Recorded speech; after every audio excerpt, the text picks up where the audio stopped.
The Department of Materials Design and Innovation is a brand new and transformative department that is focused on ways to use data science and materials informatics to train and educate materials scientists for both research and education. The process to create this department involved finding individuals who not only were talented in their own respective fields, but have the ability to work across disciplines in new and exciting ways. Diversity is so important to this department for both its intellectual breadth and the need for having individuals who can address a broad range of social problems where material science can have a great impact. An important objective of our department is the ability to translate material science through fundamental material science research and accelerate solutions that industry can use. One such example of that is our partnership with the Toyota Research Institute, where we bring teams of faculty together with students applying a broad range of experimental and data science tools to discover new materials for the needs of solving problems to the industrial community. This department is unique because of its marriage of data science methods with material science questions. We're interested in how do you find new materials, how do you find materials that can be substituted for materials that are difficult to obtain or maybe harmful to the environment. And we're using data science methods in order to explore those questions and discover new answers. My research has been at the intersection of quantitative methods and discipline-specific questions. And that's what materials design and innovation is really all about, bringing data science methods to bear on material science questions. So it's a natural fit. My research is at the nexus of computational physics, computer science, and material science. I'm currently designing heterogeneous microstructure for next-generation solid oxide fuel cells, lithium-ion batteries, and organic solar cells. The goal for my research group is to accelerate the way we design heterogeneous microstructure.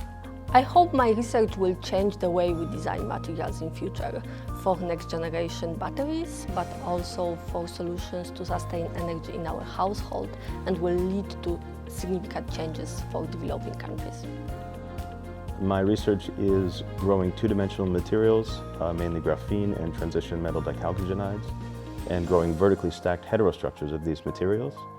And people usually study these with Raman spectroscopy, but we're trying to also use terahertz spectroscopy because that corresponds in frequency and therefore in energy to the very low frequency end of the Raman spectrum. So we would be looking at similar energies and similar phenomena, but using two different spectroscopic methods. My research will generate a transformative understanding on the structural mechanical properties of soft materials. We are questioning the fundamental knowledge behind the soft material elasticity.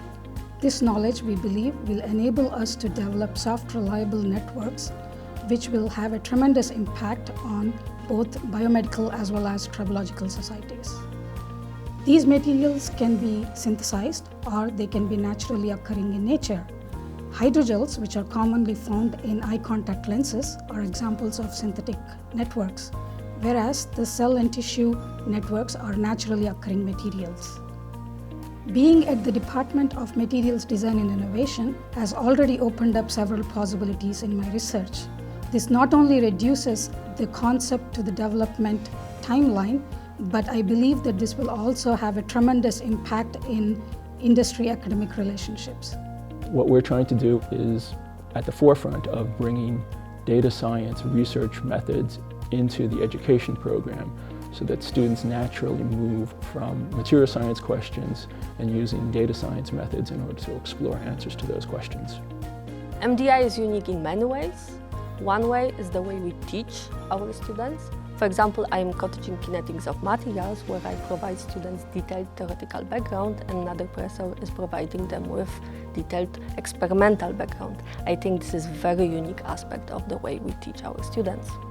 I hope this department can help change the perspective a little bit about how data is used in physical sciences, rather than just digging through huge amounts of data, to use sparse amounts of data to guide the direction of research.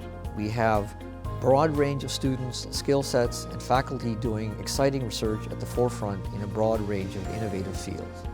We see this as a template for a new approach of how we produce a next generation of material scientists that can impact not just technical areas in material science, but have a positive impact on social well-being to the community.